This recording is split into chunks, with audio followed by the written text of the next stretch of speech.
이번 전당대회 그러면 간단하게 논평하고 넘어가야 되겠습니다. 왜냐하면 이번 전당대회는 모든 정치인이 복귀해봐야 할 만한 시사점을 남겼어요. 그래서 몇 가지 관점 저도 보태고 싶은데 사실 정치인의 시간은 따로 있거든요. 각자 언제 어디 어떻게 쓸 것인가 따로 있어요. 박찬대 의원은 굉장히 좋은 정치인이고 그리고 민주당의 주요한 자산 중에 하나인데 이번이 아니라 내년 지방선거 광역단체장 후보였다면 아마 크게 이기고 차기 주자군이 될 수 있었을 텐데 왠지 이유는 모르겠는데 이번엔 서둘렀다. 서두르다 보니까 그 과정에 몇 가지 패착이 있었다. 이렇게 생각이 들어요. 우선은 캠페인.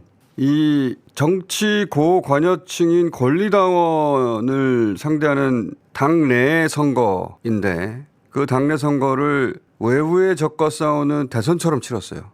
전선을 그렇게 쳐버리면 필연적으로 그 전선에서 적대감이 풍겨나와요. 그런 적대감에 당원들이 권리당원들이 좀 당황했어요.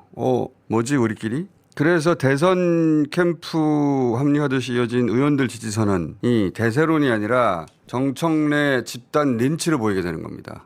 그럼 정청래 측은지심이 생기죠.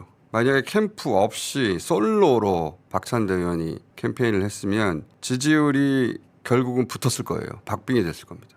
캠페인은 처음부터 실패했어요. 마지막 순간까지.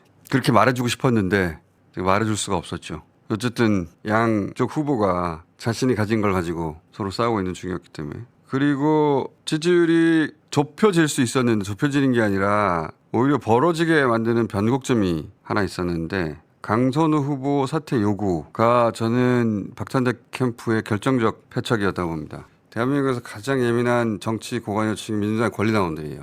그들은 그 사퇴 요구를 대통령을 위해서라고 읽어주질 않고 강선우라고 하는 대선을 함께 치른 동지를 내가 더 친명임을 입증할 소재로 썼다. 이렇게 본 거예요. 그러면 당원들 마음이 차가워지죠. 사실 여부를 떠나서 그렇게 보였다는 게 문제입니다. 그게 변곡점이었고.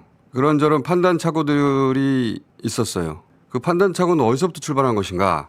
여러 요인이 있는데 오늘 짧게 한 가지만 얘기하자면 이제 큰 선거가 되면은 민주당 내부 분열, 그 정치 혐오를 목적으로 하는 커뮤니티 내 작업들이 있습니다.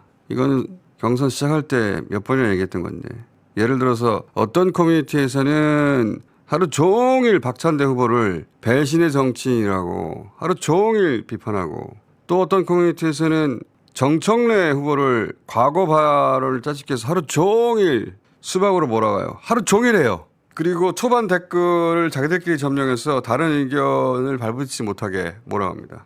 그런데 저쪽 커뮤니티에서 박찬대 욕하는 사람들이 이쪽 커뮤니티에서 정청래 욕하는 사람들이에요. 알바니까.